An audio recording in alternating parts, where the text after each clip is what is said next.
Okay, we've taken a look at graphing sine and cosine curves, and we've considered what happens when we change up the amplitude, when we reflect it over the axes, the x-axes. We've looked at changes to period, and we've also looked at changes in phase shift, which means a change right or left on the right or left on our graph. So the last topic in graphing these sine and cosine curves that we're going to consider are vertical shifts, and those are what we talked about in pre-calculus in transformations as exactly that, vertical shifts, where the entire graph will move up or down.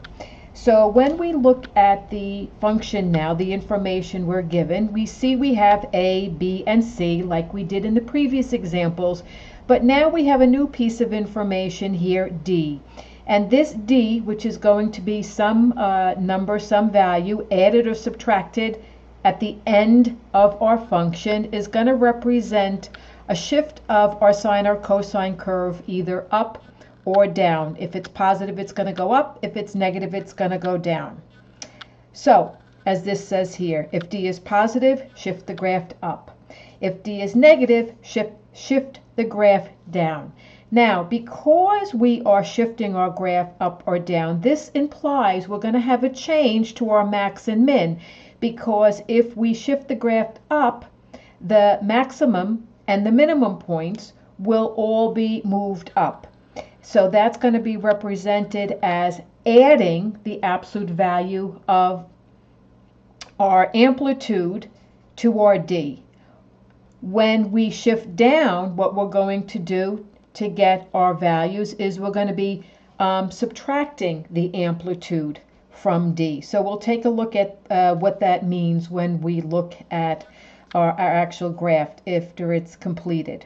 So again, we always need to identify the information. In this particular example, our A is 2.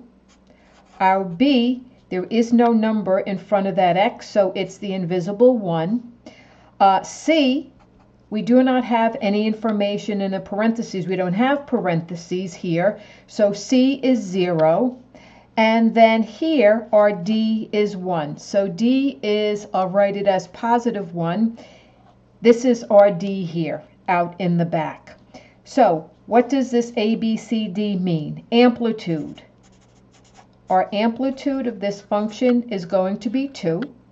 We use B to determine our period. So period is our 2 pi over B, which is 2 pi over 1, which is 2 pi. So we haven't changed our period at all. It's going to be the 2 pi, which we would expect from a sine function. And now C. C is 0. So C is 0. So our phase shift, there's none. Because C is 0, no phase shift, which means we're going to be starting our graph at 0. And now this D being plus 1 means that we are going to be shifting our graph up by 1. Let's take a look at our values here for graphing purposes. So, changing up my marker color just because I get bored.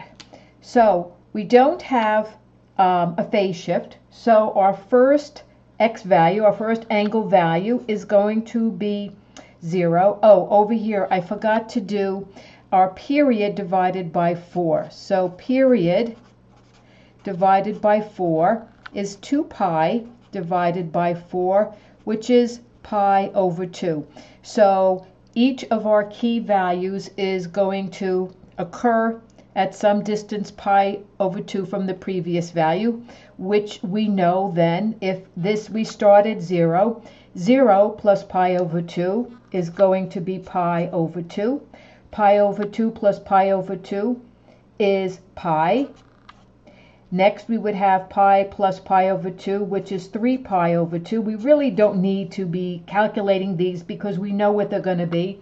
And last but not least, 3 pi over 2 plus pi over 2 is our 4 pi over 2 or 2 pi. So these are the normal quadrantal angles that we have looked at previously in this course, where the key intercepts and max and minimum values occur.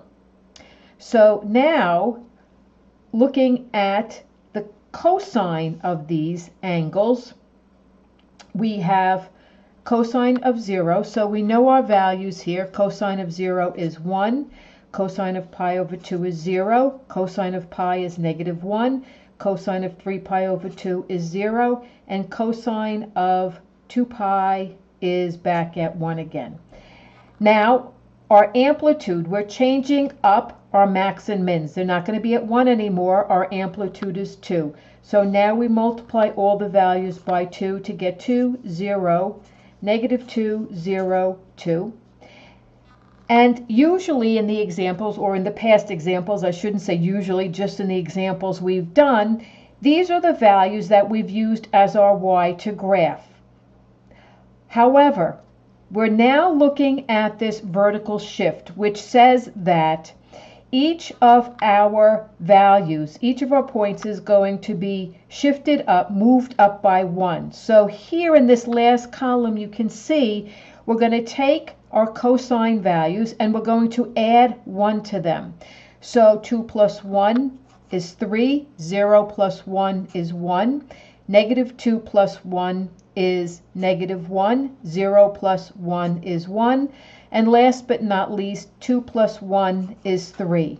So now these are the values that we're going to graph. Our angles are x values, and now our y values. So I tried to do this so we could see the values at the same time that we graph. Let's see how this works or doesn't work. So looking here, when x is 0, so at this point here, when x is 0, our value of our function, 2 cosine x plus 1, is at 3. So we are here at 3. Now, at pi over 2, our y value is 1. So we are here.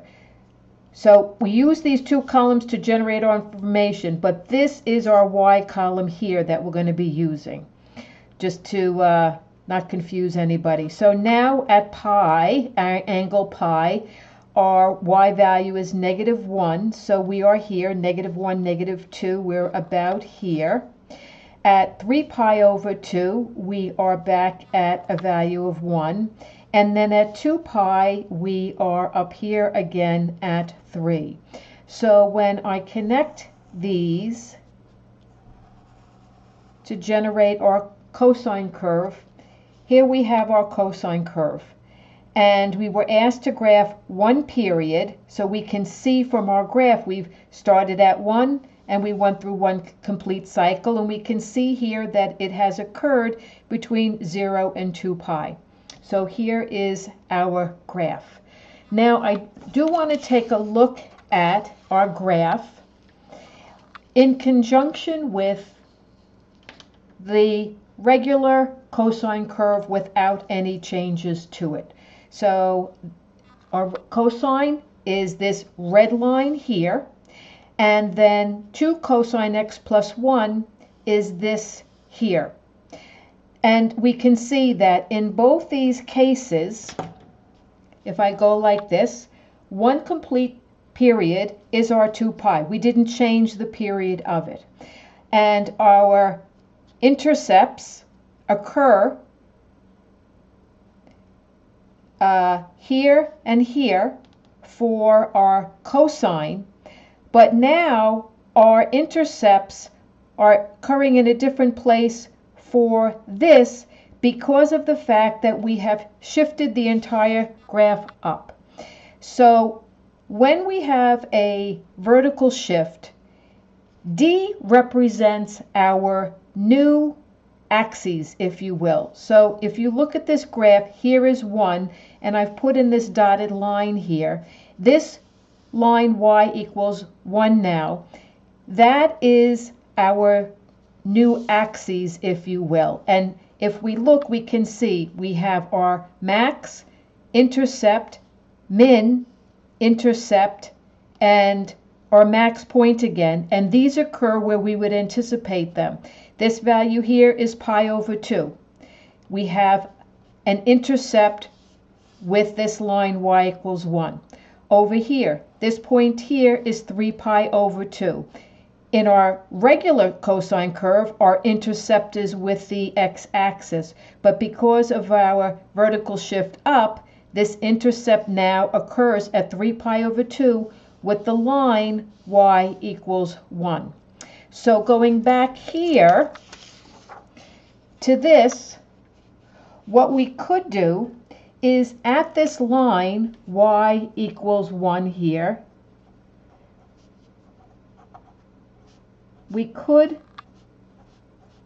sketch in a dashed line to show us that at this line y equals 1, this is a familiar form of looking at our cosine curves, where these would represent intercepts with the x-axis, but now they're with our line y equals 1.